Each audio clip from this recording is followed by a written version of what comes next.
Hello, good evening, and welcome to this guided tasting of our Mackmyra Core Range Jaktlycka. Again, it's me, Mickey Plummer, and my co-host over this way, Richard McKeon. Hello. You've got the camera bit, Rich, honestly. Yeah, hello everyone. Good evening. So guys, tonight we're going to cover the core tasting pack that hopefully most of you, if not all of you, have. And also that will come with a sample of Jaktlycka and your lovely Mackmyra glass as well. So guys, our first dram up this evening will be Brooks, okay? But I'm going to ask you to do something for me. I want you to pour your first dram, but only about maybe half the bottle, even if maybe a little bit less. And then go and put the rest of it in the freezer. Or will become apparent, and we'll come back to that before the end of the show. So we'll give you 30 seconds to go and do that. It's a wee bit of an experiment I started last month, Rich. Yeah. And I really enjoyed it. So I'm trying to spread that word. You know, we can do different things with our whiskey, Rich. What do you reckon?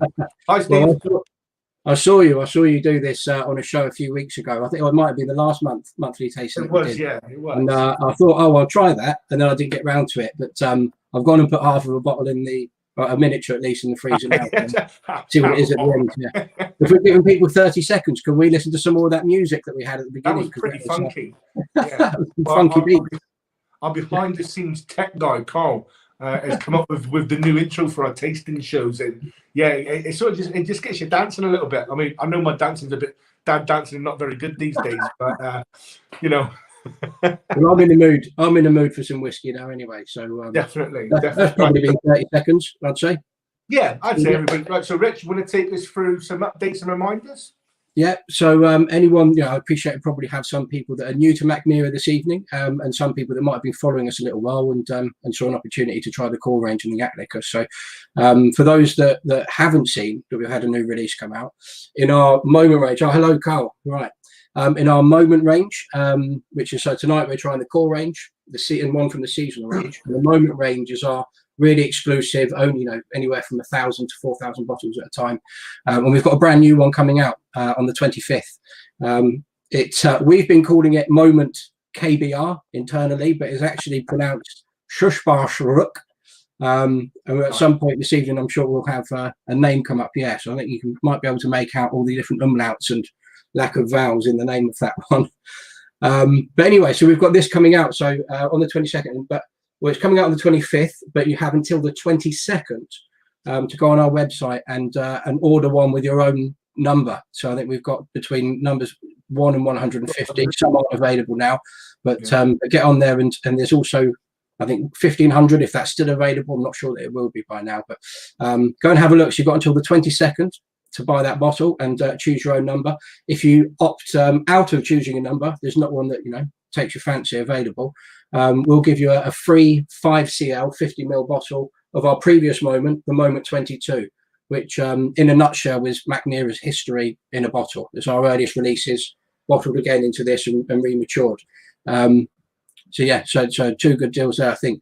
Other updates, so if you sign up for our mailing list to get updates on our Black Friday and Cyber Monday deals, that's coming up. It's right around the corner now. So if you sign up to our mailing list, you'll be the first to hear what we've got coming up and what offers we're going to do. And from what I've heard, they look pretty blooming good. So sign up to that, please. We've got our Black Friday and Cyber Monday our packs coming out. So you'll see Explorer pack, Seasonal pack, and Moment pack. Keep your eyes peeled for them.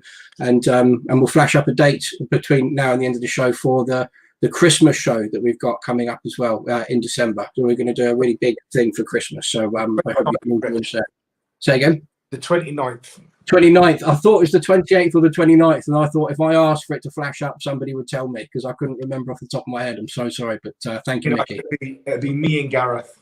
That's it. So the 29th of December, tune in for Mickey and Gareth and a big Christmas bonanza that we're going to be doing. So that's it for updates. And one thing that we tend to tell people at the beginning of tastings, and then again at the end, just in case you get halfway through, find a bottle that you really like and you feel like going online and buying it as we go. If you use the code MAC tasting, all one word, MACK tasting, and you buy a bottle of Jaktlycka, you'll be able to get 30% off of any of the core range whiskies that we tried tonight. So buy a bottle of Jaktlycka, get 30% off of one of the core range whiskies with the code MAC tasting. And that's available, or that code will work from today until the 22nd of November. Nice. So have a look. We'll repeat it at the end, just in case anyone gets to the end and wants to make their decision then. But that's about it, Mick, I think, from updates and deals. Yeah. Let's get into a bit of history then, shall we? We should, you know, every good taster will start off with a little bit of history. So, guys, if you are new here, then this is definitely aimed at you guys. If you're returning viewers, please bear with me, or even refresh your memories a little bit in that as well. So the idea to produce Swedish whiskey was conceived by 8 friends in a mountain cabin back in 1998. To ensure they stayed in touch after studying engineering together, the group had a tradition of meeting up in Salem once a year. This time, though, purely by chance, not preconceived, everyone had brought along a bottle of whiskey. So during dinner, one of them wondered why there was no Swedish malt whiskey, and if it was possible, why hadn't anyone already done it? The question remained unanswered, but before long, the vision to become pioneers and produce the first Swedish single malt whiskey took shape. Fast forward a year and a lot of planning and traveling and brainstorming, Mackmyra svensk whiskey was established. And so to try some of that, here's Rich with our first dram. Perfect, yeah. Brilliant segue into it. So we're starting this evening with Brooks whiskey, as Micky has mentioned. We're following also Brooks. After this, we're going on to Mac, then Svensk Ek, then Jaktlycka, and then Svensk Ruck. And the reason we've done it in this order, so not the order it's come in the boxes, so that we're able to talk to you a little bit about, we can get whiskey in a glass as quickly as possible, which we'll move swiftly on to now, and then talk to you a little bit more about the history and what makes us, you know, different from other places and what Swedish whiskey really is. So Brooks whiskey, and I'll just pour a dram for myself so I can enjoy one at the same time. I'll leave you to explore, you know, the nose and the palate a little bit while I tell you about what Brooks whiskey is about, and then we'll perhaps see what people think, and let us know in the comments about what flavors you might find or what notes you can find as well. We don't like to do it the first thing. We like to let people explore a little bit and let us know what you find, because it's a very personal thing. So Brooks was our second core range whiskey. It was released in 2010. It's been a mainstay of our range ever since. The first whiskey was was it the first edition, Micky? What was the first one? That's the first edition that then became the Svensk Ek. But this is the first one that's kept its name throughout. So this is produced at the Brooks Distillery. Now, the Brooks Distillery, here's a lovely picture of it there, the white building, and is where the main housing of it is. So Brooks we moved into in 2002. We started in 99, we moved into that distillery in 2002, and in the interim, we're more or less in a shed in some of the founders' gardens and things like that. Brooks means lots of different things in Swedish. So the Brooks Distillery was a factory at some point, a mill, and lots of different things. Brooks can mean industrial, it can mean your favorite thing of something, it can mean versatility, which is quite apt, I think, because of how versatile that word is. But so we moved into the Brooks Distillery in 2002. We've got 2 copper pot stills from Forsyths, one of the foremost coppersmiths in Scotland, and had 2 stills move in, where we upped our production from and moved to these 1,000, 3,000, whatever litre stills they were, up from the 100 litre still that our engineer founders created and built themselves back in 1999, where we only had a heart cut, it's called, of 30 litres of whiskey or new make spirit would come off of this still. So Brooks was our first proper distillery that we moved into, and this is named after that distillery. I think hopefully, Carl, if you can flash up a picture of the box and the bottle, you'll be able to see. So on the front of there, you can make out, above the Brooks whiskey sign, there's an image there of the Brooks Distillery. Just to the left, you can't quite make it out, perhaps on the side of the box, is a little picture of the 100 litre still that was handmade by our founders. They built it all themselves. And it's all the box and the packaging of the whiskey is quite important, of course, but I love the box because it's just full of history for Mackmyra and where we started out. One of the most important things when we did start and in those early days was being quintessentially Swedish. And I think Micky touched on that briefly then. And to us, that means all sorts of things. But the first thing to talk about would be all of our ingredients are Swedish. So between 98 and 99, all that planning and preparation that Micky talked about was when our founders toured Scotland. They went to 3 different distilleries, finding out how to start. They had, they weren't distillers. They were all engineering students, or had been engineering students. There wasn't any brewers amongst them or any distillers, so they had to go find out how to do things. But what they didn't want to do was to just be another Scottish distillery that wasn't in Scotland. They didn't want to follow what Scotland had done. Find the basics and the fundamentals, and it is a single malt, that sort of thing. Follow those rules. But after that, we wanted to do something ourselves and make it authentic. I think give people a sense of place. So all of the barley comes from Sweden. The water, of course, does. The yeast as well, and the peat from where for some of our peated products, the last of which we're going to try tonight is from a peat bog that's only 50 kilometres away from the distillery. We actually do quite a few different techniques that we'll touch on throughout the tasting. A few things that make us a little bit different. Talk about the last thing I'll say before we move perhaps into the tasting notes will be, because it amuses me very much, some of the translations as well. Spoken about Brooks and what that means, but Mackmyra itself is an actual place in Sweden. It's about an hour and a half north of Stockholm, and it's about 12 kilometers or so west of a town called Gävle, or Gävle, if you pronounce it as I did, having read it for the first 6 months being there. But it's about 12 kilometers west of there, and it's an actual place called Mackmyra. It wasn't just as Scottish a name as they could get. It was it's a genuine place where one of the founders was actually from. And if you take the first and second half of the word, separate them. If you look at Mac first, Mac translates into more or less, it's a funny one, but more or less into midge. It translates into a nibbly, flying, annoying insect, which to me, it's either a mosquito or a midge, but really it's a midge. And Myra translates into swamp or bog, wetlands. So Mackmyra actually translates into midge bog, midge swamp, which as soon as I found that out, I've been keen to tell everyone and spread the word about that. Mick, what did you think when you found out? Yeah, obviously you started off with saying, it's not a Scottish word or anything. But then you look at the translation, you go midge, bog, and you think, I could be somewhere in the remote Highlands here.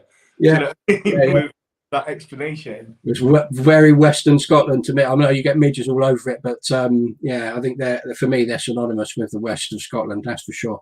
I've been beaten quite a few times, I'll say, by those little blights. So into the tasting of it, I'd say. So if we had any comments or anyone can, let us know what you find in there. And until then, perhaps I've seen picking up apples. That's it, Stephen. Yeah, so apples. So fruits and spices is basically part of our DNA, I would say. If you tried our new make spirit, if you ever get the chance to, or you see our Vithund product, which is our 46% ABV new make, unaged whiskey that we do sell, try it. You'll find heaps of different fruits and various spices, warming spices, spicy spices, whatever it may be. But apples, definitely apples. I always get in this. Apples, pears. If anyone's getting any pears, give us a shout. Let us know. And there's one thing in particular that I'll leave a moment longer, but I always get in this, and I don't want to suggest it too soon. But the other thing, so in the background, some spice and warm sort of cinnamon, perhaps with a bit of nutmeg, maybe not quite so much nutmeg in this as you'll find in the Svensk Ek, but some of those warm spices. The only thing there, Mick, apart from the one, I don't know if you'll know which one I'm trying to leave out, but what can you find? So as everybody knows, I'm hopeless at trying to find individual tastes and tasting notes and stuff like that. But all the things you think, I pick up to a certain degree, but unfortunately in the background, my stepson's just made himself a pizza, and all I can smell at the moment coming through wafting through the house is pepperoni. So it fits in with the spiciness though, which is good. I've seen cinnamon and cloves come up. Yeah, pear drops for sure. We hear pear drops quite often as well. Yeah, the pear drops, cinnamon stuff. I think that's one of the spices I was sort of looking for there. And I've actually seen somebody's mentioned. 2 people now have mentioned 2 of the things. There we go. We have Samantha and Cam. Yeah, dried pineapple. So yes, there's some tropical notes you can find with it. I'd say Christmas orange. But Samantha and Cam have got the one I was trying to leave out there. But banana, and for me, it goes half a step further, perhaps into foam banana. So if anyone remembers or had, I'm sure they still make them. But the foam banana penny sweets. That's what I always find with this. It just jumped straight out for me. No, 10p sweets, I think they are these days, Rich. Yeah, they probably I think so. I remember a 50p mix used to get you 50 penny sweets. So I wonder what 50 pence will get you now at the tuck shop. Yeah. Half a packet of polos, mate. I think. I don't know these days. It's been a while since I've been penny sweet buying. Like that's probably true. Yeah. What do people think? So I think we've had some comments come in about that. Let us know if anyone's a fan or what we've got. So one of the other things. So I mentioned Mick, while we've got stuff coming about the Bodas mines. Yeah. I think that's something that people are often quite interested in hearing about. Anyway, so at Mackmyra across Sweden, and I think we've got one warehouse in Germany, but across Sweden we've got a number of different warehouses where we store and mature our casks. Most of them are very small and predominantly filled with 30-litre casks from our various private cask programs where you can own your own cask. But the one that we use, and there's a 30-litre there, the one that we have, the vast majority of our whiskey maturing is in a place called the Bodas Mines, which is about 40 odd kilometers north of the distillery. And it's a mine. It was a 19th century iron ore mine. It's 50 meters underground. It takes you a fair amount of time to drive down into it. It's a huge cavernous thing, 10 massive, enormous rooms just filled with whiskey. And I haven't had the good fortune, I'm afraid, because of lockdown and everything, to get over there and see it for myself yet. But I've listened rather jealously to some of the people who have, my colleagues. And I say, when you get down there, you step out of the car, and you do really need a car to get down, because of how far down underground it is. You step out, and this angel share, it's 99% humidity down there, so it's very humid. And the whiskey, if anyone watching that isn't familiar with the term angel share, is what we call, you get a barrel of whiskey, and over the years, it starts disappearing and getting less and less, and the liquid is less and less of it inside. And that missing liquid we call the angel share, because that's coming to have their cut, if you will. But that means where it is underground, all of this whiskey, as it evaporates and leaves the cask, just sort of hangs there in the air. So you get out and you're just slapped in the face, if you will, with these aromas of maturing whiskey from various different casks with all sorts of different flavors hanging around. It's kept constant humidity of around 99% and the temperature between 5 and 7 degrees Celsius. So cool and humid, and that has an enormous impact on the way that our whiskey matures. The good thing about that, Rich, is we get to keep most of the liquid. So whereas in our forest warehouse, some other warehouses, or other traditional warehousing around the world, there's lots of different percentages. So if we take Scotch as the rule, shall we say, that most people know, they lose on average 2% a year actually into the environment, etc., through evaporation. Whereas down the Bodas, we do lose it into the atmosphere, but because of the humidity, the liquid sort of stays in, but we do lose. We have a faster drop in ABV from the Bodas, so that's the good thing. So we keep the amount of liquid, but the strength of it does drop a little bit, that tiny bit faster than it normally would do. We're talking about strength. That's a good point, actually, to talk about the stats, or what goes into making this whiskey itself into the Brooks whiskey. So 41.4% ABV. Most of our range, and I think just about everything we're trying tonight, apart from 3 of the 5 we have this evening, 46.1, which is that's what most of our whiskies will be. So this is 41.4. Angela Dorazio, our master blender, been putting this together, thought that was the right ABV for this, and that's what we've released it at. Casks that have gone into this, I mentioned in the Bodas mines with these different types of casks and flavors that come with them. 4 different types of casks, so ex-bourbon, Swedish oak, American oak, and ex-Oloroso. And some of these casks have been various sizes too. So the smaller the cask, the larger or the greater the liquid to wood surface area or ratio, which means more interaction with the wood, where it can get flavors from, have flavors removed, and you can develop your whiskey as it matures. So various different cask sizes have gone into this as well. So the smaller the cask, the more quickly you might develop that whiskey. I'm careful not to say aging, because I don't know if that's sort of like a bit of a different word to use perhaps, but developing definitely develops it faster. You can get more, you can get it done a bit more quickly, basically, and have just the perfect levels of flavors that you want for when you're putting a single malt whiskey together like this. No, yeah. So what about the palate, Micky? I've been on a bit of a monologue there, so I haven't been keeping up with the comments. But if we've had anyone come through with pineapple chunks and stuff like that. Yeah. Sorry, Ian. That's. I wish it was a shock.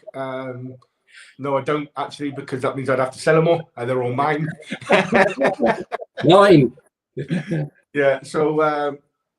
So obviously that's work stuff just over my shoulder there, and then that's personal stuff and everything like that as well. So yeah, no, it's not a shop, but lots of shops I've been very grateful for my custom over the past couple of years.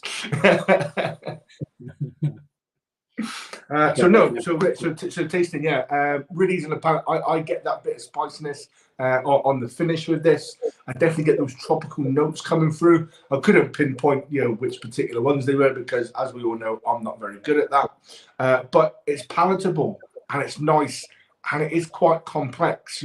We spoke about the casks that went into this, and they're just great with what we produce, and we keep this as a consistency as well, because it's part of our core range. You will get very slight variations in batches, but all in all, it's the same liquid, the same taste profile that we're trying to achieve for this one. So yeah.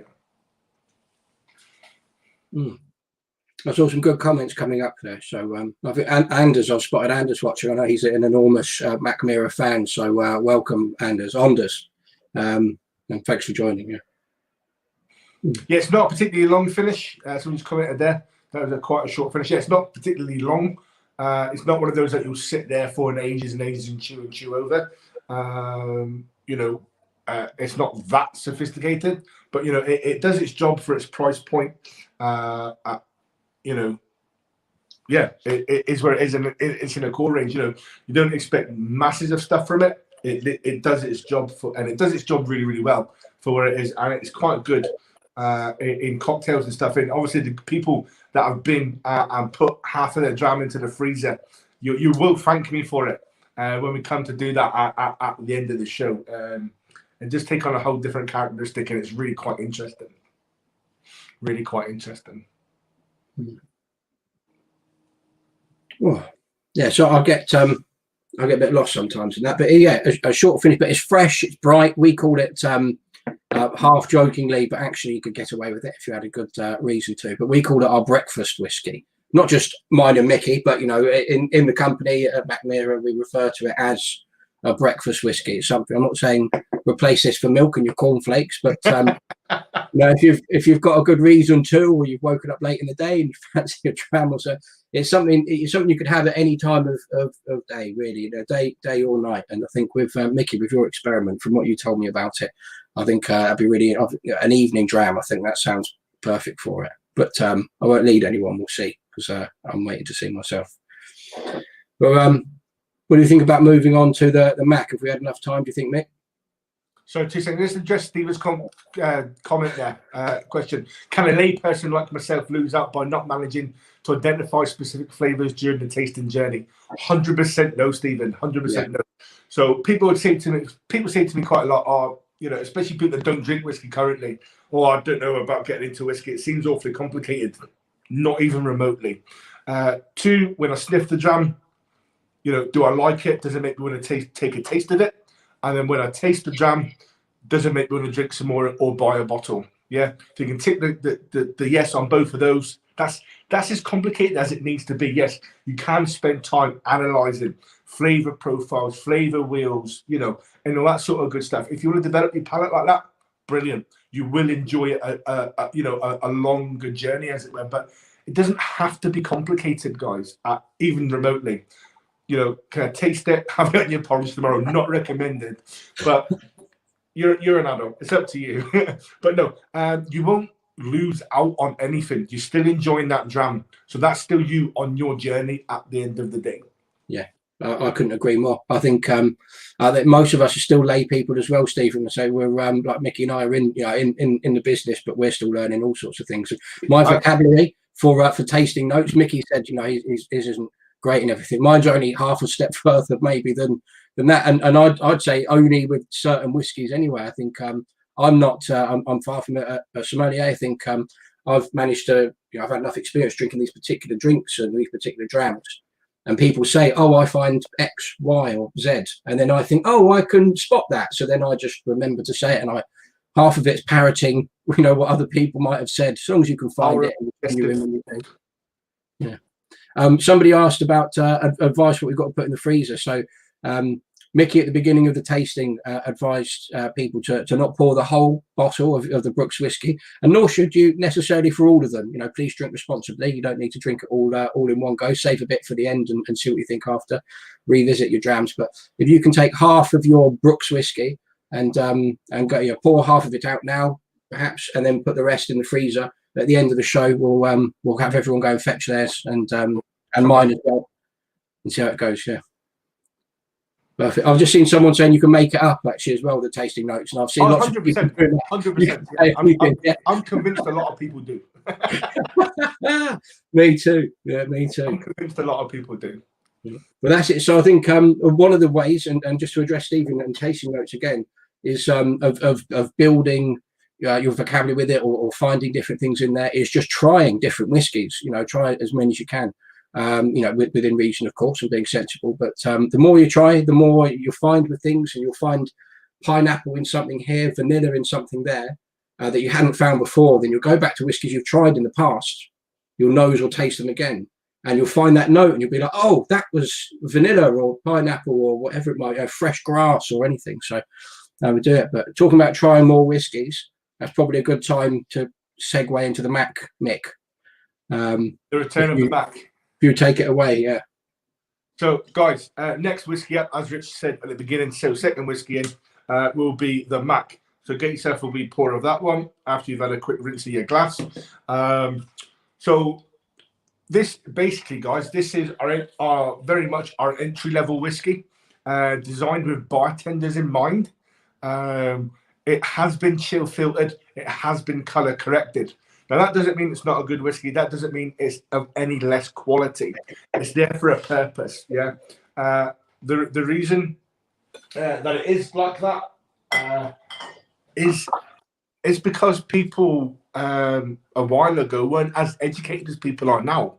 And they used to see bottles that were fresh, cold, off the delivery truck and stuff like that, go a bit hazy. So if you put your olive oil in the fridge, and you'll see it with the Brooks later on as well. And stuff like that, and you'll see a haze and stuff like that through it. That's the fatty esters in compounds freezing up, basically, and not flowing with the rest of the liquid. So we do that, and we remove those fatty esters. But what that means is it's more widely available at an affordable price.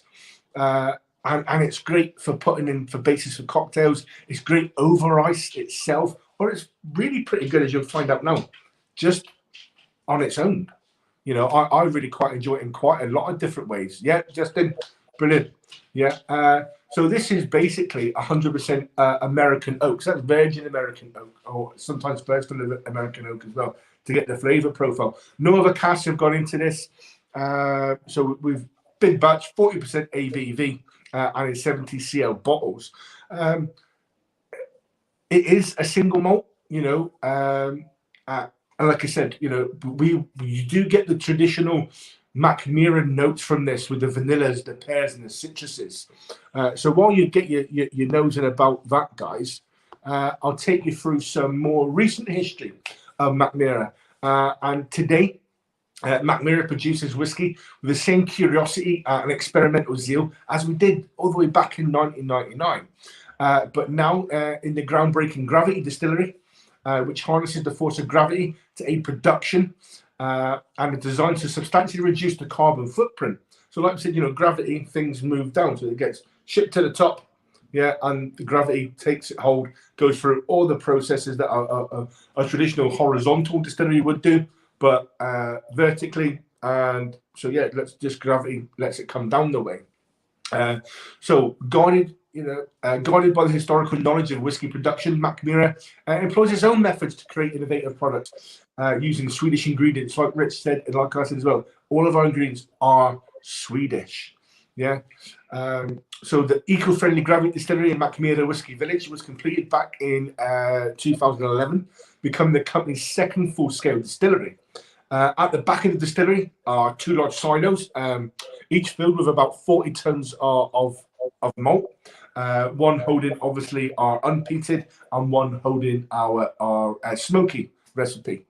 So the first phase of production sees the malt raised to the top of the 35-meter tall distillery.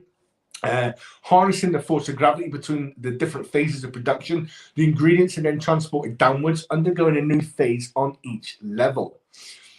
During 5 stages, the malted barley, yeast, and water are processed into the finished new mixed spirit. So all those things sound familiar, guys. We're just doing it on a different axis, basically.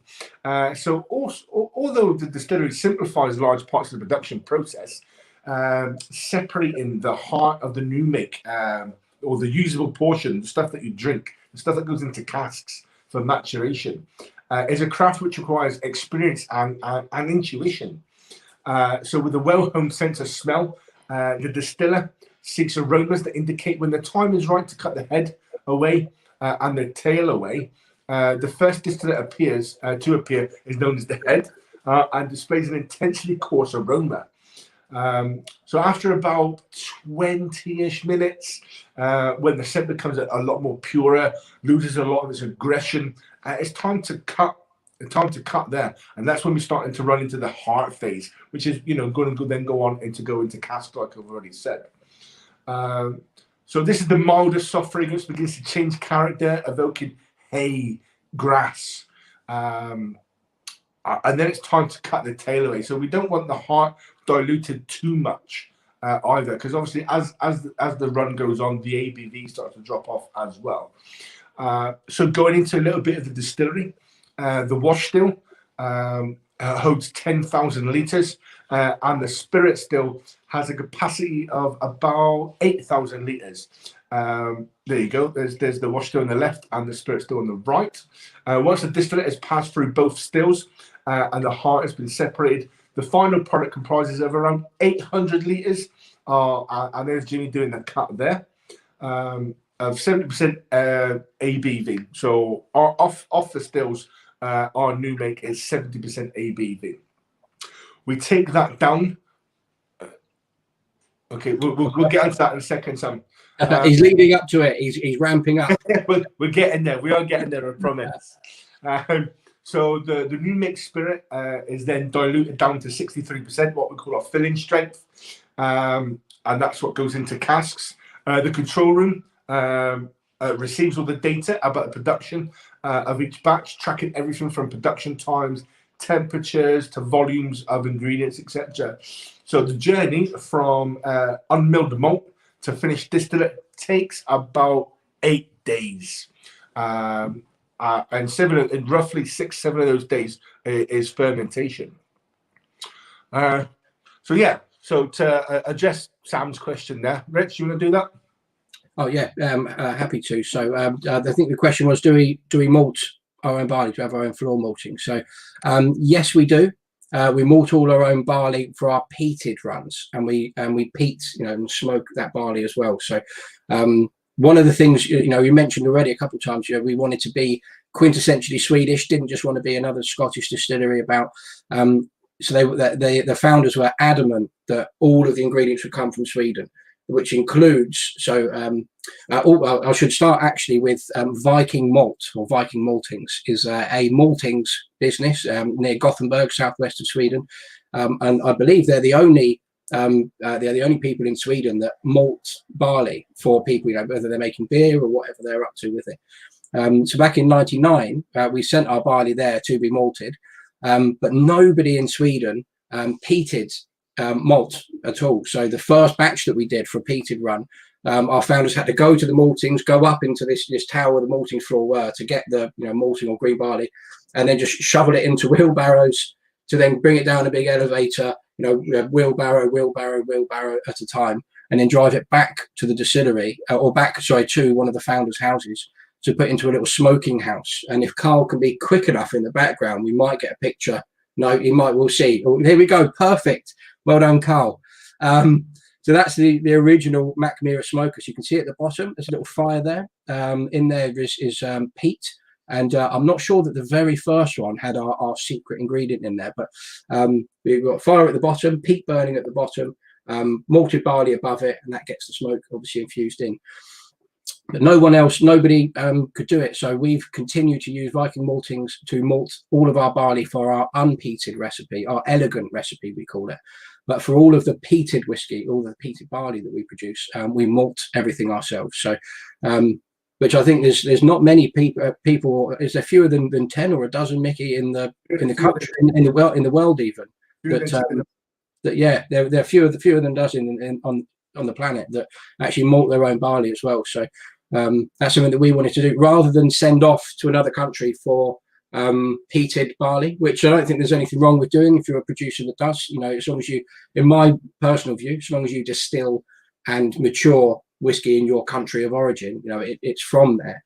But I think it's just that much one step cooler, if for want of a better term. I think it makes it more interesting, makes it more authentic, the fact that we do everything ourselves for that, and we wanted to make sure it all stayed in Sweden. So we'll get to the smoking process in more detail at the end of the tasting when we get to our smoking dram, but hopefully that answers your question. So yeah, we do most of it, or some of it anyway.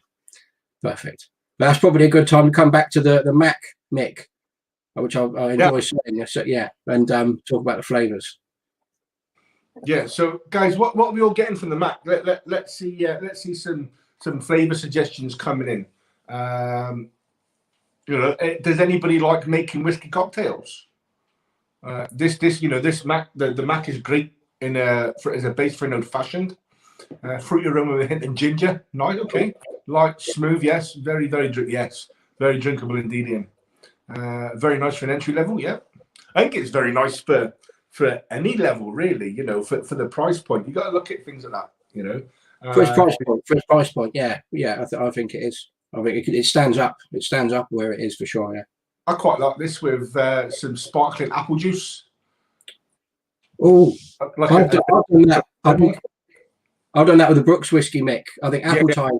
I think it was either our manager Shane, the South African man, or Andy Watts, another South African behind Baines Distillery and everything, or Baines Whiskey. I think it was one of the two of them told me to have the Brooks whiskey with appetizer, and I've enjoyed it ever since. That's good. Old fashioned as well. Old fashioned, yeah, this would be great in an old fashioned. Really, and there's a few old fashioned. Well, Jackie, I'm not going to comment on that. Breakfast old fashioned. We're not judgy people. Slightly smooth, yeah. Pear drops, great for an old fashioned, yeah, brilliant. Yeah. Well, there's a lot of old fashioned love. So was it Spirit Works, just north of Nottingham. There's one of our customers there buys quite a lot of Mac, because that's his key ingredient for his old fashions in his bar as well. So yeah, it doesn't surprise me that people are finding or thinking that would be a good match. Yeah, pears, apricots. Yeah, that's for sure. I'm unsure, Ian, why that's a question. If you get apricots, then that's what you get. I'm like we said, I'm not going to sit here and tell you what you should get or what you are getting. That's tasting notes are a very personal journey, guys. So be confident. If you're saying this is what I get, then be confident. This is what I get from this. No one can sit there and tell you that you're wrong. Just can't get past the oil. Oh, okay. That's quite unusual. Not many. I'm not saying, obviously, I'm not going to sit here and say that you're wrong, but not many whiskies that have been chill filtered have that oiliness about it. No, but if someone, that's quite an interesting one. That is quite an interesting one. If your palate or your senses are sensitive to that, then you're going to find it. As Micky said, it's so subjective, and none of it's a test. You know, whatever you find, and any tasting you're ever on, be it virtual or, you know, if we're ever lucky enough to get back to real life tastings in the future, if someone says, "What do you find?" I wouldn't be scared to speak up. If you can find something you can put a word to, throw it out there, because you're probably doing other people a favor at the same time. You know, people that are thinking, "Oh, can I find that?" And all they need is somebody to, you know, say that word first, perhaps, and give them the confidence as well. So, yeah, fire it out. If you can put a word to it, let people know. Definitely. Right. I think we should kick it up a notch now, Rich. Yeah, I think so. We should head into our next dram set. What do you reckon? I think, yeah, Svensk X next, is it, Mick? That's me? Yes, yeah. Svensk X next, guys. So Richard's going to take us through this one. I'm just going to have a quick rinse out of the glass. If you like me, I'm trying to cut back on all the washing up I've got to do from the countless glasses I was going through before. So I'm trying now to keep it to one. So I'm going to give it a quick rinse, and then off we go. Okay, so Svensk Ek, the orange labelled bottle that you'll have in your core pack. Svensk Ek, no prizes for guessing what Svensk means. It's Swedish, but Ek is oak, Swedish oak. Reason for that, so one of the things, again, just to keep going back, and we said we do it to begin, about being, you know, keeping it Swedish, if you will. When our founders set out, 98, 99, one of the first things they wanted to do was to use Swedish oak casks. There wasn't anyone making it. I don't think anybody had ever even experimented with them before. You know, certainly I can't imagine someone coming in to Sweden just to get the wood from there. And we were the first single malt distillery, so, you know, we're the first, pioneered it really. But Swedish oak, one of the problems with, you know, only wanting to use Swedish oak, they found out quite quickly, was it can give you some really, really great flavors, but it's so intense that if you leave your whiskey in there, you know, it could be, say you have it in there for 3 years, which is the legal minimum to call a single malt whiskey a single malt, or whiskey even, sorry, to be whiskey, it has to be 3 years in an oak cask. But it was so overpowering. So we actually use quite a small amount in this. So the cask makeup of this whiskey is, all of it has been ex-bourbon matured. So first and second fill ex-bourbon. We don't use any cask a third time. We only use it the first and second, unless it was a virgin cask to begin with. So slightly different. But this was ex-bourbon first and second fill. And what we've done for the last 18 months of this whiskey's maturation, we've taken 10% of the, you know, whatever whiskey will go into the final batch, and put that into Swedish oak casks. Now, we've spoken about, I won't touch too much on the flavors now, although I've started the sentence, so I'll finish it off. But we've spoken about fruits and spices, you know, being, you know, sort of quite easy to find throughout the Mackmyra range. I always describe the impact of Swedish oak as having a cooking or a baking effect on those fruits. So if you could find apples before, I'll just pick one note that we had. You can find apples before. You might be able to find now, you know, baked apple or apple pie. You know, cinnamon might be in the mix of things as well. But Swedish oak, there's actually a really interesting story behind Swedish oak, and perhaps not the origins of it, but the Swedish oak did exist in Sweden before 1830.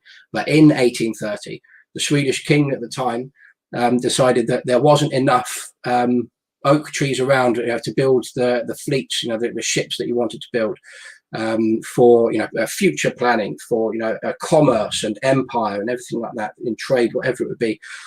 So in 1830, there was a number of sort of tests done, and see what trees might be good around Europe to import into Sweden, and try and expand this, you know, the amount of Swedish oak you could find. They the location that they decided upon for this new what would you call it, field of oak trees? Well, forest, yeah, but when it's a forest, Rich. Well, when it's at the beginning, it's not a forest yet, though, is it? So I'm searching for the word almost, you know. But they found an island in Lake Vattern, my pronunciation of it. And the island's called Visinser. And if you see the island written down and you're English like me, you'll read it as Visingo. But on this island, they planted up to 300,000 oak trees over the course of 10 years. And if anyone knows their history about shipbuilding and when they stopped being made with oak, I think it was only around 30 years later in the mid 1860s when the first steel ships in the I think the American Civil War, there was a couple knocking around there were built, and then the technology was more or less obsolete. So they had all these trees growing, and it can take up to 150 years or more for slow growing oak trees such as Swedish oak. And most European oak to actually be mature enough for you to cut it down, turn it into ships, turn it into casks eventually for us. So I think sometime in the 1970s, 1980s, there was a telegram or whatever it might have been, went from the 5 generations of families that have been looking after these oak trees on this island to the Swedish High Command, the Navy, or wherever it was, and said, "Oh, we've got your trees ready. Where do you want them? Where do you want the lumber?" And obviously, it didn't really go anywhere at that point. So what it left us with and the island with was just this huge forest and lots of opportunities to cherry pick, if you will, trees that would look good or do well being made into a cask. They grow very straight, very tall, these particular trees, which is would have been great for building ships with, and it's now very good for building casks. So I actually realised I haven't poured myself a dram of this, so I'm going to do it now. And Mick, do you want to tell the guys perhaps a little bit about why Swedish oak is a different, sure. different to American oak? Because of the harsher climate, guys, and the very slow growing, it definitely takes on. It's a definite different beast than your American white oak. So you're going to get like a lot sweeter flavors and stuff like that from your American white oak, or your vanillas and stuff like that. Whereas in Swedish oak, there's actually a lot less wood sugars. So you're not going to get that sweetness. So from this, you'll notice there's definitely more of a peppery, like a white pepper taste on the finish. That's one of the only taste notes that I come up with. Is white pepper notes and things like that on the finish. It's definitely a lot more spicier.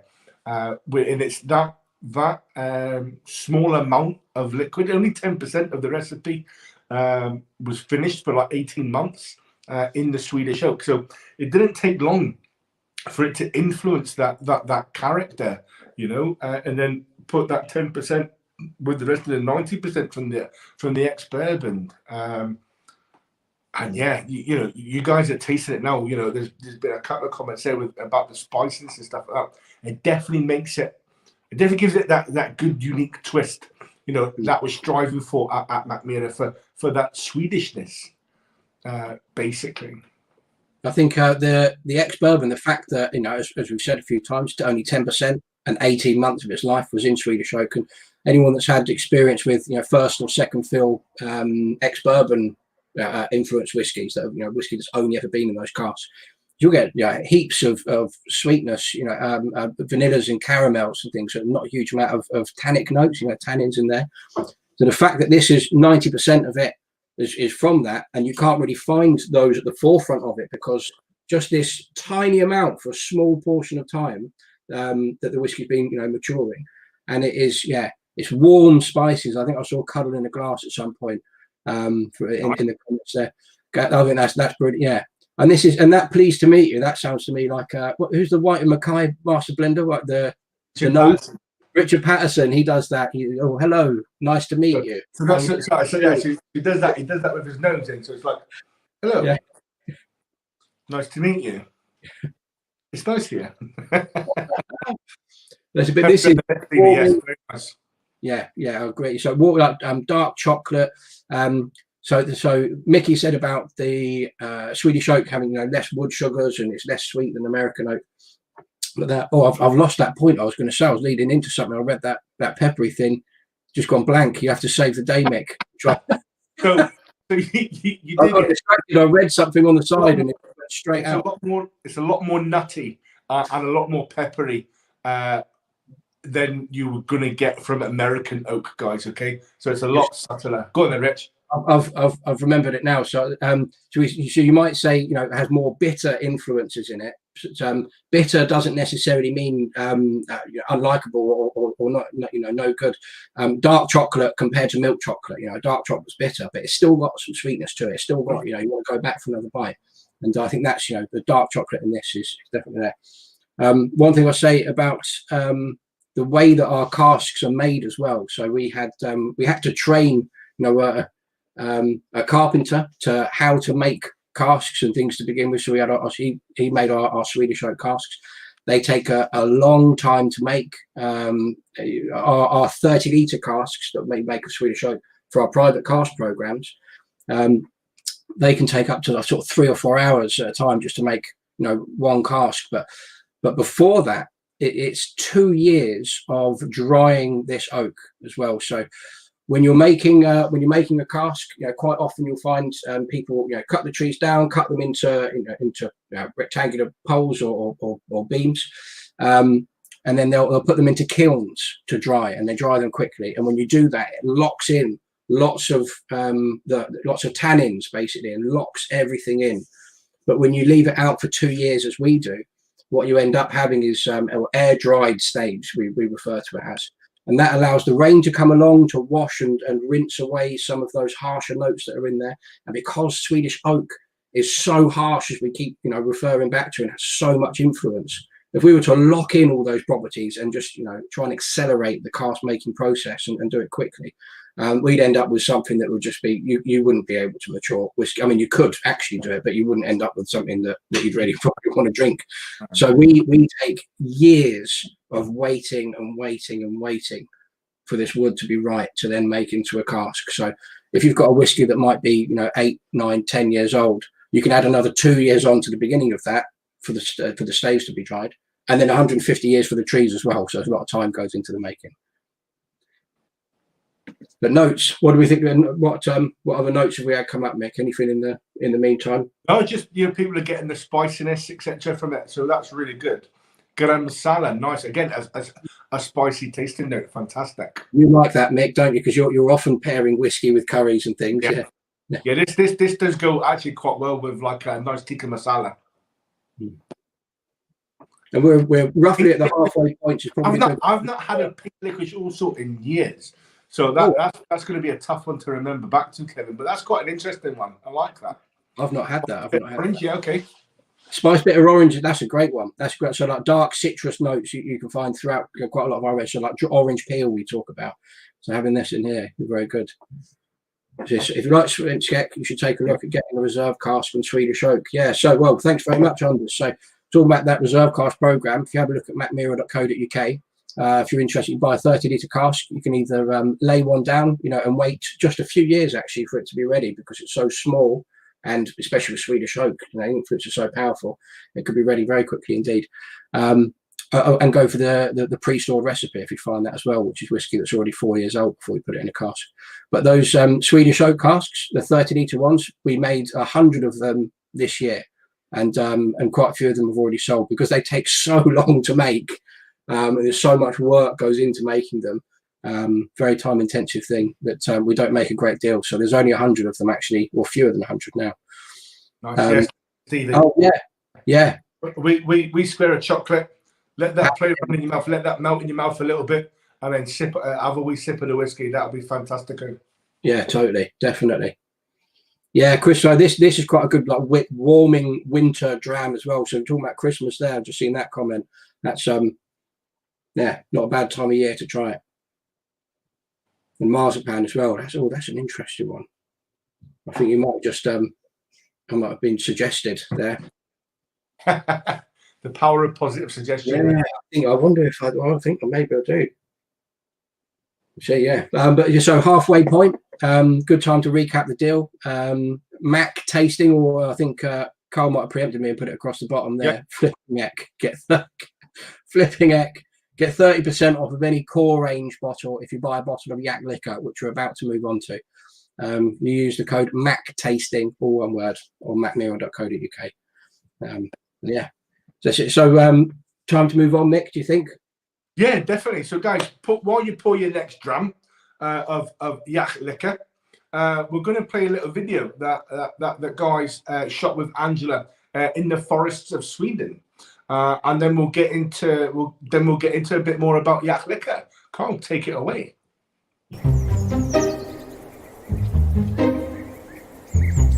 There's something absolutely magical about the Swedish forest. I love the treasures that I find just stepping out of my office a few meters outside of the distillery.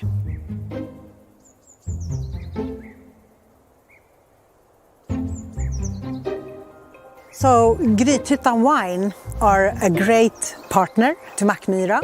We love their natural wines. The taste of this wine that gives the taste to the whiskey is subtle, soft, light fruitiness and fine spice. And it goes really well together with the aromatics of the Swedish whiskey.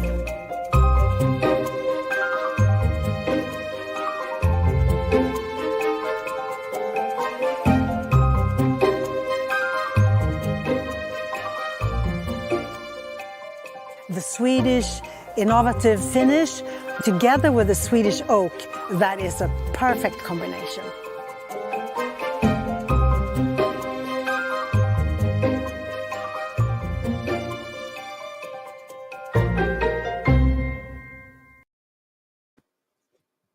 I love that. I never get tired of watching that video, Rich, No, honestly. it's good. It gives me an opportunity to scratch behind me and pick my nose as well for a moment. No one can see, but I love that, and it's nice seeing Angela, sort of going about as well. So I'll pass over to you, Mick, to introduce the dram and tell everyone who they were looking at. How cool is that, though, to walk out of your office into that as a wee like lunchtime, like you get your hour walk on lunchtime or whatever like that. You go out into that. I mean, that's phenomenal. The lady you saw there is our chief nosing officer, or our, as some people might know the title, our master blender. That was Angela D'Orazio, Whiskey Magazine Hall of Famer, nonetheless. Bottled at 46.1% in 70cl bottles. Mackmyra, Jaktlycka. So Jaktlycka means happy hunting. And like Angela alluded to there, it's about going out and finding the gems in the forest, not necessarily about going out and shooting things, etc., guys, okay? So Jaktlycka is a Swedish single malt whiskey that celebrates autumn and the treasures to be found in the ancient Swedish woods. You saw Angela doing that there. It's an engaging trail of blueberries, lingonberries. People say, what's a lingonberry? Basically, it's like a cranberry on roids. You know what I mean? A bit heavier in flavour, etc. So that's revealed as the whiskey was predominantly matured in casks that previously held Swedish berry wine from the craft producer. I'm probably going to murder this, but you heard Angela say it. It's Grythyttan. And hopefully some justice. If you didn't later on go rewind back to the Angela bit and listen to her say it. Grythyttan. So the essence of the whiskey is our elegant recipe, so a non-smoky recipe, aged in casks of. So what we did was we saturated 3 types of cask in this lingonberry and blueberry wine, and that was casks of American oak, Swedish oak, and ex-bourbon. Between the sizes of about 30 to 100 liters. So still very small casks. 100-liter casks are not big. What's a normal size cask, Mick, do you think, for whiskey? What's a regular size? 200 to 250. So what they call an ASB, or American Standard Barrel, at 200-ish liters, to a hogshead, which is 250-ish liters. That's the more common ones, but we won't talk about sherry butts and puncheons, and that's a whole different. Exactly, that's a whole different thing for another day. But yeah, so a standard barrel is about 200 liters. So what we did is we took that liquid and we took then our aged spirit from new and first fill American oak at 128 liters and new and first fill Oloroso at 128 to 200 liters, and we brought all that together. Also, as well as a wee treat, a small handful of those casks that were used had our smoky recipe enriched as well. So there's a bit of smoke in there as well, which it gives an inviting depth. The result It's an expressive whiskey with a smooth, creamy texture that branches out in notes of dried fruits, berries, spice, as you would expect, that we've already spoken about. Do you know what I mean? Raisins, vanillas, essentially, a saga toad in flavor. So we'll talk about the packaging on the box. I really quite like it. So the packaging was inspired by an old Swedish painter called John Bauer. There you go, Rich. That's the one there. On the spot. So he was a Swedish painter and illustrator. His work was mainly concerned with like landscapes and mythology, actually. But he also composed portraits. He's best known for his illustrations of early editions of. Excuse me, please, somebody who's going to have to come on one day and correct me on these things. Is Bland Tomtar och Troll, which means Among Gnomes and Trolls, which is an anthology of Swedish folklore and fairy tales. So, Rich, if you can hold up the box there. The picture that this was actually, this is the picture that the box was done on. So when we go back to the box in a minute, you'll see at the top there, you've got the light part where the sun is, going into the tops of the trees, going into the darker parts down through the darker greens, and then onto the really darker greens of the mossy floor of the forest. So that's where our packaging there took our inspiration. So, guys, let's hear your tasting notes on these. Let's fire them in, because we all know that I'm rubbish on this. Superb, smooth. Okay, brilliant. I like the added. Like Lapsang Souchong. Okay, cool. Oh, that's like great. Lapsang Souchong, you might prefer earlier in the year's release with Grand Thé.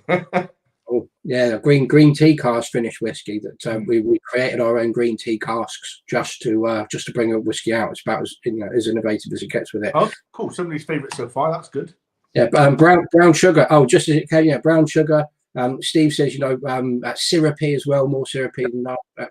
I agree with both of those. Brown sugar is one of the few notes where I think I can actually find it and name it as well myself. So I'm with you, Captain Cool.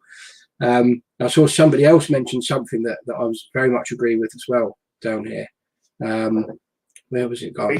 It's the Western Isle. I get where you're coming from there, Steve. I really do get where you're coming from, because we traditionally associate Speyside malts with those like sort of sherry-ish type finishes, and then the Western Isles, obviously, you're going into like your peated territory a little bit there, and your smoky territory. I get that, but I think this is completely different as well. I do get the comparison. I really honestly do.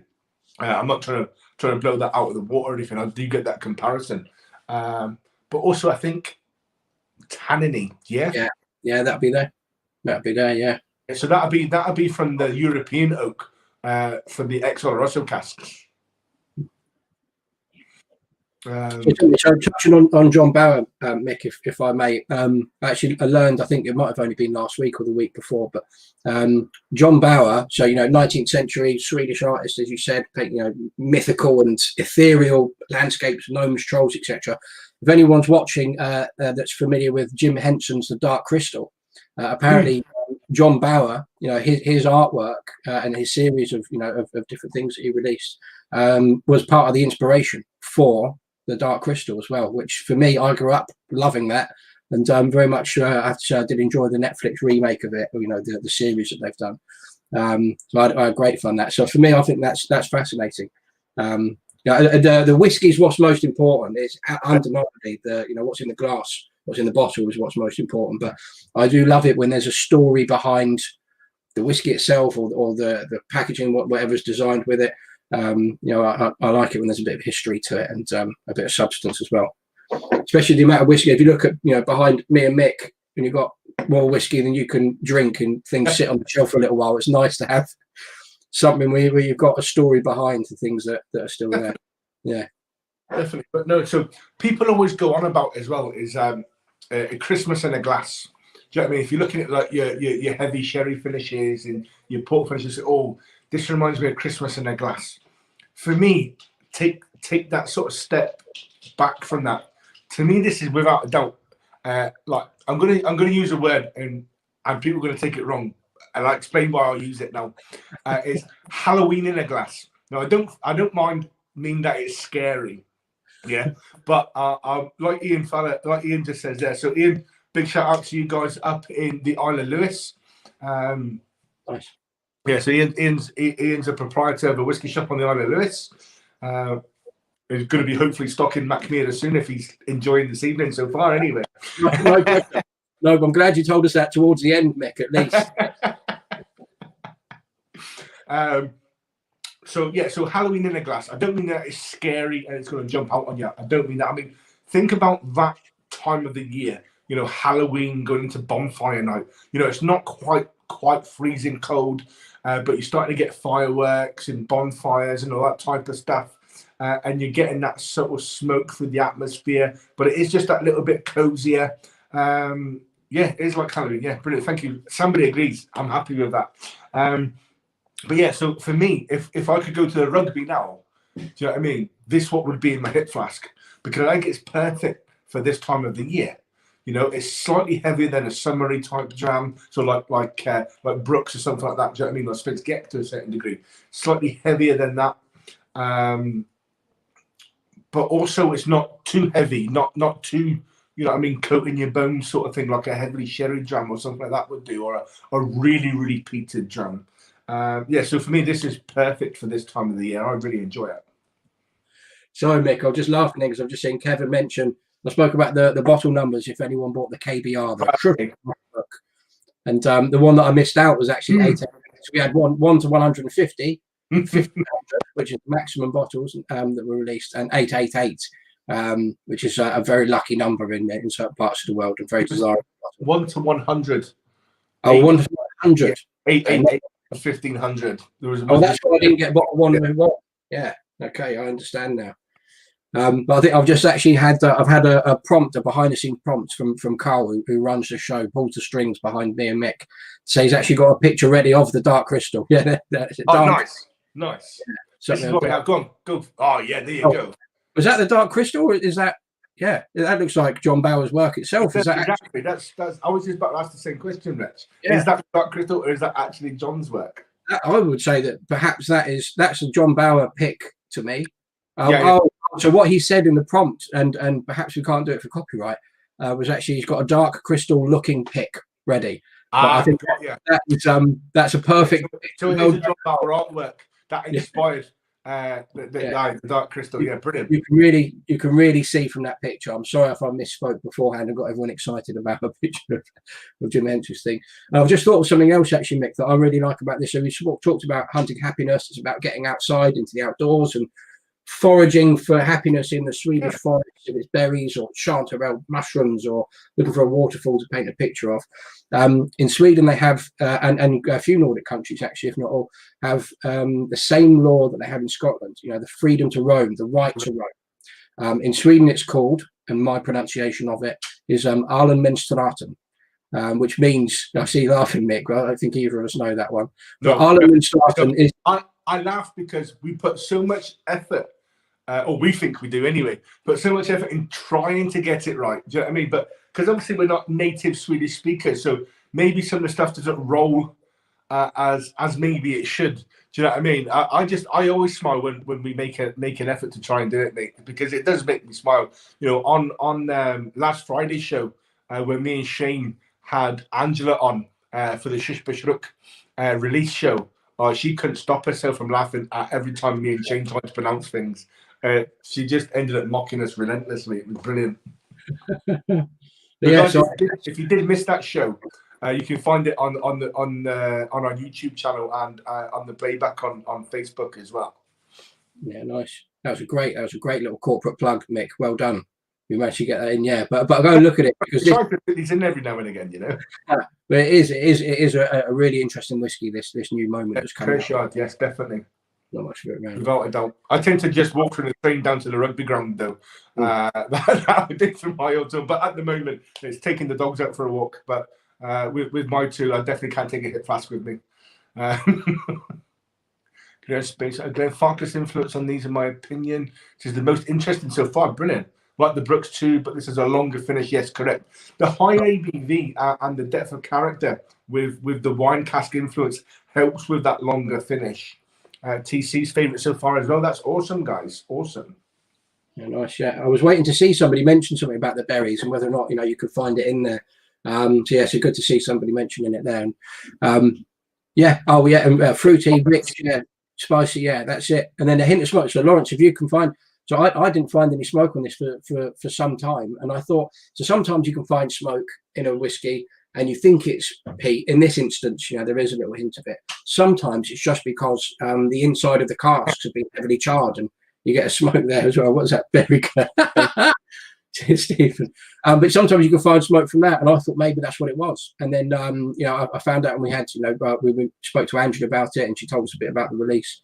That actually, yeah, very small. I think it's less than 5%, Mick, if I'm not mistaken. Oh yeah, it's like 2 or 3 casks tops of the whole thing that went into it. Just to give it that added bit of complexity, a bit more mouthfeel. Lots of things can come with it. But the berry wine. So we saw a picture come up earlier of blueberries and lingonberries. He's an Exeter Chiefs fan. Brilliant. Sorry, Rich. I'm going to completely railroad this one now. Yeah. So I'm from Plymouth originally, Samantha. So I grew up playing for Plymouth Albion, hating Exeter Chiefs. When I moved up to Glasgow, become a Glasgow Warriors fan because you support where you live, and then obviously Exeter Chiefs stole some of our best players. So now I'm a closet stroke, probably semi out there Exeter Chiefs fan as well. So I do tend to follow them in Europe. So they had a great season. Season just finished up. They finished top of the Premiership. They won the playoffs, so they're Premiership champions and European champions as well. So well done to the guys at Exeter Chiefs. Sorry, Rich. Oh no, well, congratulations to the team and everyone behind it. Good effort, I'd say. But all I was saying was about the berries. So we've talked about lingonberry and blueberry wine, yacked wine, hunting wine. It's called in Sweden. Yeah. Has gone into treated, saturated some of the casks that we've used here. Now, lingonberries and blueberries, I think they grow, most places over Europe, say, but they grow side by side. Their seasons overlap with one another as well. And if you go out and you go and try and pick some blueberries, and in Sweden especially, you scoop your hand through them, you're going to get lingonberries in there as well. So these berries grow side by side with one another. So it's almost like they were destined to be made into a wine together. They grow in harmony with one another. Go into a wine that then goes into Swedish casks to become influence of Swedish whiskey. So I think it all just from the ground or the bush up, it all works together well, ties in well. Definitely. Right, so guys, I ain't talking about the smoke and stuff like that, Rich. I think that's time to move on to our last dram, or should we go to the freezer first? Oh, should we go to the freezer first, Mick? Let's go to the freezer first, guys. Whoever went and put their dram in the freezer, let's jump to the freezer first. Quick, mine's in the freezer. So yeah, do it. Go. Are you as well? Yeah, go. Let's go. So I'll just stay here and I'll spin some plates for a moment, perhaps. Maybe I'll just count to 30 until you come back, Mick. What we should have done, and just so everyone that's watching knows, we planned to do this about 5 minutes before the show started. Go, Rick. So when we did it, when we planned it, we what we should have done was had a 30-second video queued up. So perhaps next time. Should have done. We'll plan better for the next one. I'll leave you there, Mick, to fill the air for a minute, and I'll come back. So, while Rich is away, if anybody's rejoined me, this is what my bottle straight out the freezer looks like. I just filled a wee mini up, just over halfway there. So it's got a nice frosted bottom on it, and you'll see the colours changed. If you can remember back to dram number 1, you'll see the colours changed quite a bit. So if you've got multiple glasses and you've not rinsed them out, then put this into your Brooks glass, or if you've been going and washing them out, then have a quick rinse and then pop this one in. But yes, it's always quite good, and you get the frosted glass. I love it. So pop that, and you'll notice straight away, guys, as you're pouring that into your glass, that is coming out like syrup. Yeah, that is pouring like syrup. I mean, we only put these an hour and a half ago, if that. Oh, thank you very much, Samantha. Appreciate it. It's probably because of your rugby digression there, Mick. Big up Henry C. Yes. No. I pretty out with the ex Glasgow Warriors players that play for Exeter Chiefs now. Henry Slade is without a questionable doubt my nail-on favourite choice for centre for England for definite. You know, he's just fantastic, just absolutely fantastic. We could have a conversation about this all night, Rich, and turn this into a 6-hour tasting session. Well, let's just talking about rugby and whiskey. But we'll not digress too much further. But Samantha, if you ever do ever come up to Glasgow, because I know Exeter are playing Glasgow this year for the European Cup, if time permits, then please feel free to fire me over a message, and we'll get a dram on from my hip flask or whatever when you come up to Glasgow, guys. That's enough about the rugby. So, guys, let's get this frozen dram, Mick. Yeah. Not too long, but that the nose is closed the nose up almost entirely to me, which is what happens when you add water to ice to a whiskey. You cause that liquid to constrict and less stuff will be able to get out. But do you know what else has happened as well? That pear drop flavour is the very first thing, and probably the only thing you smell straight on the top. Oh, mine's not pear drop. Mine's like fresh apple, but it's fresh apple at 10 paces. You know, it's like I feel like I'm near an orchard, but I don't know where it is. Yeah. More banana. Okay, cool. So the Flexi B has got more banana when it's going. That's awesome. So again, guys, this is just an example. 3 people there, right, have just commented what their very first smell of it is, and you get 3 different answers. Do you know what I mean? So don't rely on tasting notes and other people's opinions. Taste it yourself and get your own opinion. But banana on the palate, I think Flexi B said more banana mint is cold. Yeah, so that on the nose, I was getting, as I said, apple, 10 paces or whatever it was. But on the palate, that was banana immediately. That was banana and just about not much else. But the texture of that is far more syrupy than that mouthfeel you get from it, and that refreshing coldness. For me, it's lovely. So if you got like some of these like lighter whiskey, but especially Brooks, and it's the summer, so obviously we're a bit past that now. But this is great. The night before, if you know you're going to have a day in the garden the next day, and you want to do some cocktails or just a wee dram, and he's just had a look and he's like, "What the apples too?" Did you find them in the freezer, right? So Stevie's a whiskey club friend of mine from up here in Glasgow. So don't let him say he's a lay person. He's a very, very clever man when it comes to whiskey, very knowledgeable. So he does try to test us occasionally, bless him. But no, much longer finish. Okay, yeah. So it's that mouthfeel again. It's coating your mouth more. Whilst tasted all of them and gets whiskey. Brilliant. Happy days. Banoffee pie. Okay, cool. See, guys, this is what I love about this. People getting right in about it. So if you let this sit in a glass and take a sip every couple of minutes, you're going to get really changing flavors all the time. As that whiskey starts to warm up to room temperature, if you want to accelerate it, always hold it in your hand. And that will make the temperature rise a bit faster. But I like it just straight out the freezer. I think it's lovely. We tried it. Me and Carl tried to do it the other week. Just completely thought, let's give this a shot, and we did. And yeah, I'm going to try and do this for every tasting now. It's just brilliant.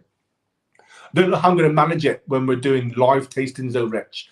I don't know if I could convince a bar or whatever to keep a bottle of it into the freezer to pour it at a later date or something. Do you know what I mean? Yeah. Well, you have to have some sort of like magician's dash on the ground and smoke, so you can disappear and quickly come back with it. It might be, you don't have that problem a minute ago of us trying. Yeah. So, guys, what do you think of the frozen dram? Do you prefer it to when it wasn't frozen, when it wasn't cold? I'd love to hear your thoughts on that one. Put all of them in the freezer. Why not? I wonder what the Mac in particular, I think, might be very interesting going in there. Yeah. I might have to pour a sample bottle of each one, Rich, and pop them in the freezer tonight and have another retasting tomorrow or something, Yeah, that's not a bad idea, actually. Yeah.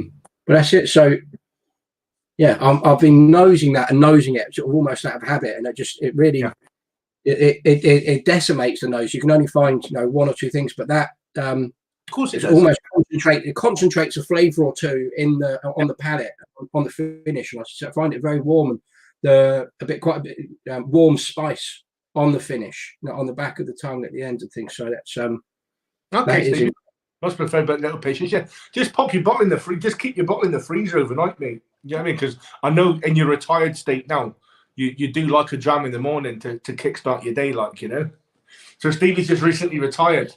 So he's got all this time on his hands. He does a lot of running and walking and spending time with his good lady Gillian Bell. Bless her. I don't know if she's got the patience, quite frankly. But no, so Stevie, just pop that in the freezer, mate, and pop it on for your breakfast. You'll be fine. lovely. Right. Well, I think that's probably about time. If you've got space in your glass, or you've got 2 glasses, let that one sit and begin warming slowly. See how it changes, develops. Otherwise, if you just got the one, it's time to move on to the Svensk Rock, or if you've been just reading it as it says, you're Svensk Rock, but Svensk Rock, like a chess piece almost, which is Swedish smoke. And I think I'll just have a quick rinse out of my glass. My glass is quite cold now as well, so I'm probably going to get my palm wrapped around this to warm it up a bit for this whiskey to go in. But so I managed to just take 2 glasses off the shelf, Rich. For that. Yeah, I should have done it, but as I said earlier, I'm trying to cut down on the washing up that I have to keep doing every night. The last tasting one that we did last month, me and Carl, I ended up obviously with like 6 glasses in front of me to do the fruit. I was like, oh man, I gotta go wash all that up in the water jug and just oh. So yeah, I've kept it to 1 glass specifically for that reason as well. But I thought I better try another different glass for the frozen one. So Svensk Rock. I think we can see a picture in the background there. Oh, that's a lovely effect, Carl. I like that. So you can see Svensk Rock. So Swedish smoke. We talked about it earlier. How we malt and peat all of our own barley for our peated recipe, our peated new make spirit recipe, I should say. Now with with our any of our smoky releases, what we actually do, because we malt and peat all of our own stuff, we do things a little bit differently to how not everyone that does it, but certainly quite unique. So we actually only use about 23%, let's say, or let's call it a third. I know it's quite far off of 23%, but let's call it a third.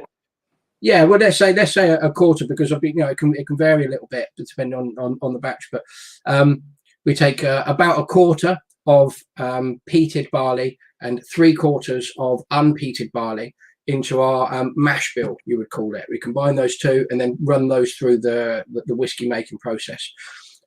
Reason we do that is because our production capacity for malting and peating is quite small.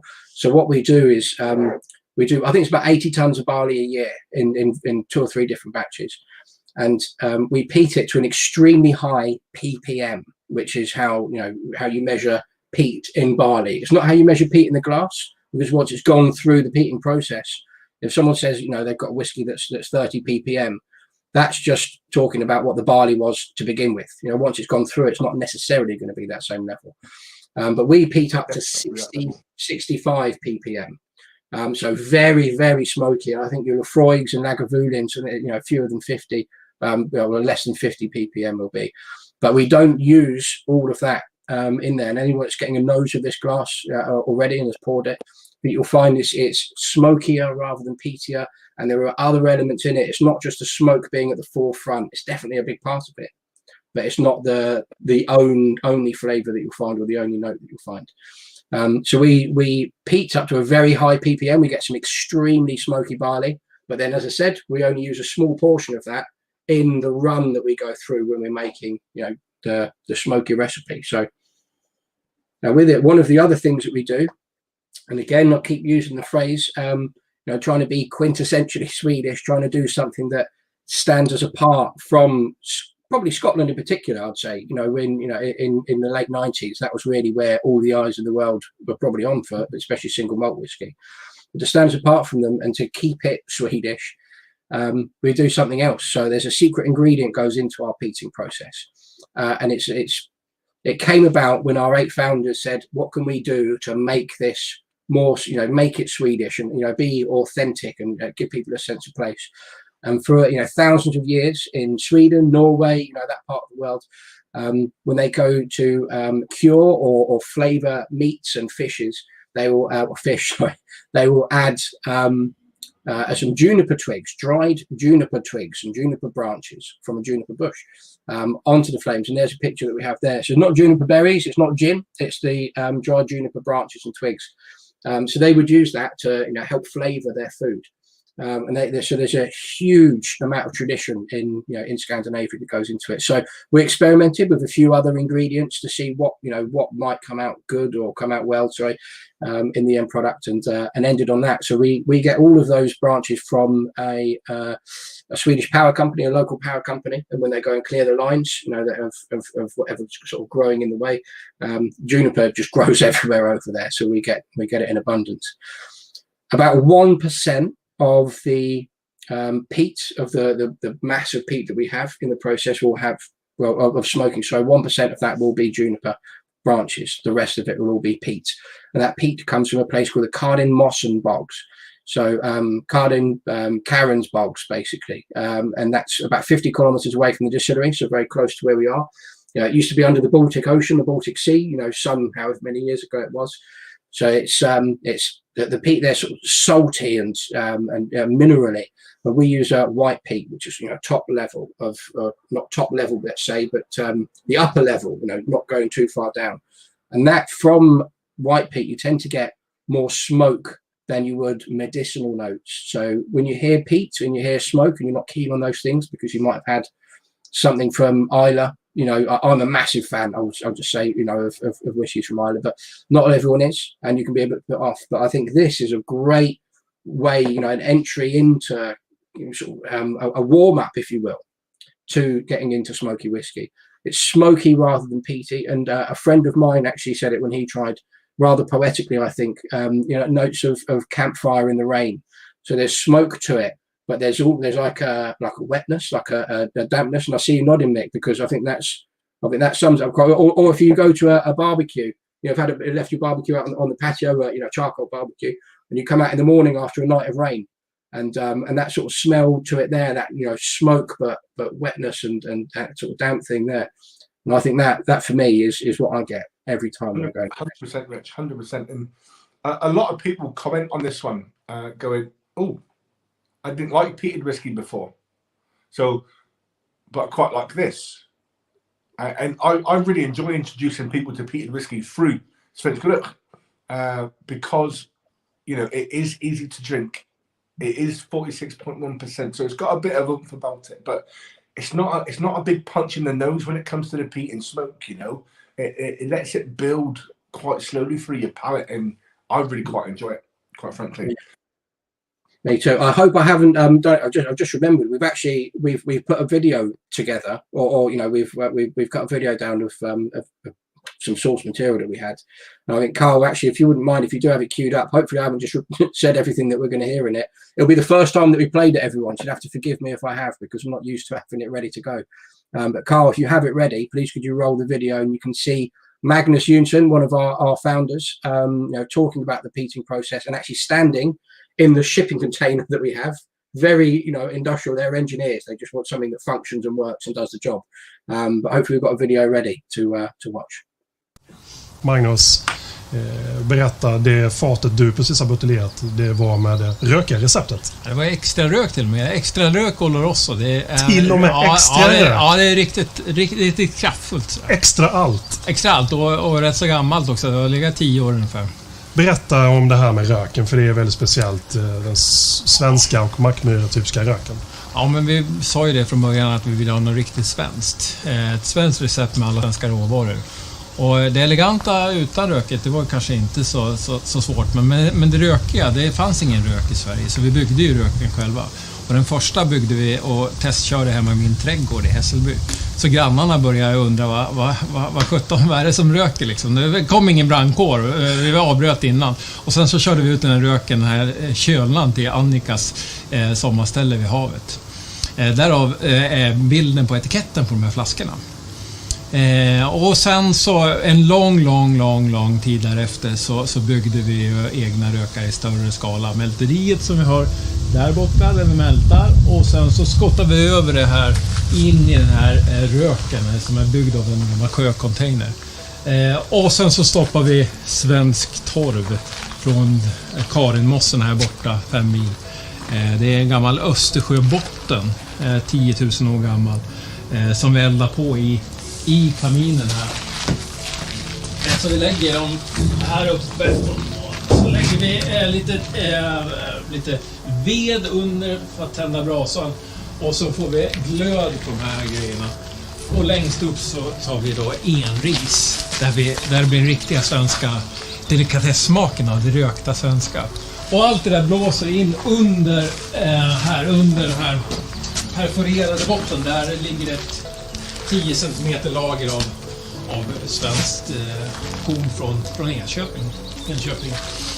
Och Rolf Klingbergs gård som ja, men man kan se kornet vaja. Och spårbarheten och hela ja, den här resan. Hela det. Och det är ju fantastiskt att kunna buteljera just det fatet som varit med så pass länge också då.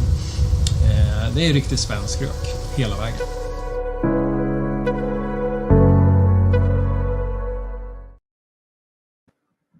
Perfect, excellent, Carl. Thanks very much.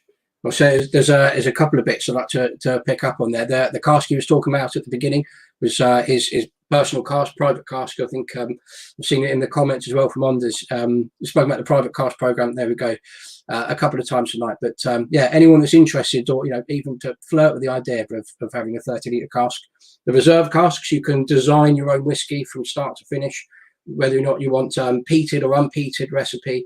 You can do pre-stored recipe, where it's been in an ex-bourbon barrel for 4 years, and then you can put it into a 30-litre cask, and it'll be ready in a much shorter time than it would be normally. But yeah, you can choose which cask type you want. There are lots of different casks to choose from.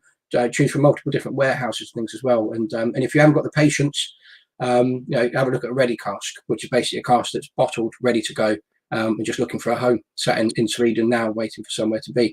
But the other thing I'd like to say about that video, I just thought it's interesting seeing that smoker as well, right, Micky? The oven, the furnace also that they put in, because it just shows how we're seeing perhaps might be a big brand to some people, but it is very much a craft distillery. We haven't got a big output. We don't make a great deal of whiskey. It is very much just this small operation in a very tall building. So. I think it adds to a bit of the charm, I think, when you see that, and how I don't know, it's not some huge mass production operation. No, it certainly is not. It certainly is not. Oh, and the last thing I'll say just about that video, because it's only the 3rd time I've actually seen that one as well. Magnus spoke then about how the smoker was in his garden and, worried about the fire brigade coming. The picture of the original smoker that looked a bit like a dog or a duck kennel earlier, someone called it a duck house. That was actually location number 2, because at Magnus's original location, that smoker was there to begin with. And the neighbours got quite upset. So it moved to that second location where one of the other founders happens to live, sort of by the water. So you saw that lovely shot. This one here. So that's location number 2, because the neighbours at location number 1 weren't too impressed with all the smoke that was coming back. So location number 1 was a bit more, what's the word I'm looking for? So a bit more residential, and location number 2 was a bit more rural. So yeah, but now we're all fully good, and obviously we're a really good exponent now of following the rules and cutting down on waste and everything like that as well. So the trees that are surround the distillery absorb our excess CO2. There's not a lot of it, because we use a lot of it in the process. And then when they're ready, they get chopped down to provide the wood for the smoker and for the biomass burner as well. And then we, plant new trees. So yeah, guys, so go and have a look at mackmyra.co.uk to learn a little bit more about the Gravity Distillery and how it operates, how it functions. It's this closed system where water that gets heated, any heat that's generated during the production process then goes to heat water in pipes that goes off to heat other parts of the distillery, the offices. It helps keep the lights on. And Micky mentioned then about the biofuel. we don't waste anything basically, and whatever we can put into old casks might go into it, or draft or whatever, no happy cows, that as in the physical product left from the barley, that doesn't go off to make these so-called happy cows. That's a debate for another day. But that goes into biofuel, biopellets that we use to then power the distillery. And talking about casks as well, so the stoppers, the cork stoppers of our bottles, the wooden ones that you see, made from recycled or repurposed casks, either casks that we've discarded because we've used them a couple of times, or when we create a 30-litre cask, we start with a 200-litre more often than not, chop the ends off, take the staves and then put a smaller amount together to make a cask. We have this wood left over that goes into either biofuel or to making the wooden stoppers for our whiskey as well. So it is it's not just sort of gravity distillery and then we've left it at that. There are all sorts of things we've thought about, future planning and being climate smart and friendly. So that's probably about it for the distillery and the smoking process. Interested to see what people have said in the comments, Mick. I've seen one or two things that I definitely agree with in here. Not that that's key, of course, but some things that resonate with me. Oh, that's a long one there. We're going to have to... You sit there and have a read of that, Mick, and I'm going to... Yeah. So thank you very much, Samantha. What a brilliant evening. Thanks so much for the great tasting and interaction. Lovely whiskey, and the Rook was our favourite, although Brooks from the freezer nearly put that in the post. Awesome. Yes. That's well. Thank you very much, Samantha. Thank you for joining us, especially if it's one, your first... come on, sorry. Hashtag come on, you Chiefs. What I'd like to see or hear from everyone, let us know in the comments, because we're going to start sort of slowly wrapping up now, but please let us know, what your favourites were, or your top two, or whatever it was. And while you're thinking about that, Mick, what's the deal that we've got? So guys, Mac tasting in capital letters, all one word. If you buy a bottle of Jaktlycka, you will get 30% off any of the core range. So that is Mac, Brooks, Svenska Ek, Svenska Rook. Okay, so if you really quite enjoyed, say Rook, so some people quite enjoyed Rook there, get yourself a bottle of Jaktlycka as well, because quite a few people enjoyed that, and you'll get 30% off that core bottle, guys. Okay, and as Rich said, if you jump onto mackmyra.co.uk, have a look at our brand new Moment. Okay, if there's still some bottles left between 1 and 100, 888 is gone, as you've seen from Kevin. I think 1500 might be gone as well. I could be wrong, but just have a look, guys. Okay, so there's a special number between 1 and 100. There are quite a few gone out of that, though. I will tell you that now. If it's not a particular number that you want, and then if we have any left, because I know we only had about 20 bottles of it, you'll get a free mini of Moment 22. Jaktlycka and Rock, brilliant. Flexibly, happy days, guys. Brilliant, well done.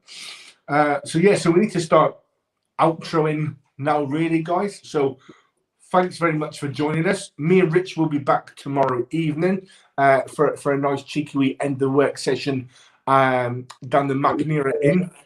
And this week's guest is Matt Micky of the Dramble infamy and Bimber Nearing infamy. Definitely famous without questionable doubt. They're doing incredibly well. Yeah, exactly. And next Wednesday we'll be back with another episode of Mackmyra Life. And the following Friday at the Inn we have the fantastic Justine Hazelhurst from Edinburgh, and we'll talk about more of her on the Inn. So guys, please stay tuned. Give our videos a like. Have a look back through the back catalogues. And don't forget to keep your eyes peeled as well for some offers that we've got coming up for Black Friday very, very soon. Yeah, do that. And I think before, just to acknowledge some of the comments that have come through on the favourites, I think Jaktlycka has sort of taken the show. I think there's a few people. Yeah, Camille there with Mac as well. I've seen a Rook or two, Jaktlycka and Mac. I think Rook again. There we are, Steve. I just saw. And I think earlier in the session as well, Mick, there was a lot of love coming from the Jaktlycka. When we got to it, there's a lot of people saying this is my favourite so far. So yeah, definitely very encouraging to hear it. So real good stuff. I think that's probably. We think that might be a good time to start saying goodbye to everyone. Thank you. I've seen all these comments come through. Thank you, guys. You've been absolutely, I think, marvelous this evening. Absolutely fantastic, guys. Thank you very much. Yeah, Carl says thanks as well. Yeah, Carl says thanks. But the interaction is great. It really helps. So Micky, don't have to, we don't have to sit here and do all of the work. Having you guys interact and comment, it really makes it easy for us and a lot of fun as well. So thanks very much. And yeah, Carl, I saw Carl Lucas as well. I don't know if he came up on flash up on the screen, but his first opportunity to try the core, it sounds like. And I know he's a fan. He's here for most things that we do, and he's already invested quite heavily in the brand as well, I can say, in the whiskey. So really glad you got to try the core range, Carl. So good stuff. Hope you enjoyed it. And Mick, thank you very much. Been as fantastic as ever. And thank you for the tip. I'm going to do that as well. And I've got a tasting coming up with some friends soon where I'm talking about some of my stuff. So I'll tell them to do the same thing, and I'll let you know what they think. Everyone, thank you for being part of it. As I said, thanks for everyone on the back end that's helped us. Camille, Shane, Carl in particular. You are brilliant with the pictures and videos tonight, Carl. So thanks very much. And that's probably enough from me. Thanks again, and see you soon. Good night. Cheers.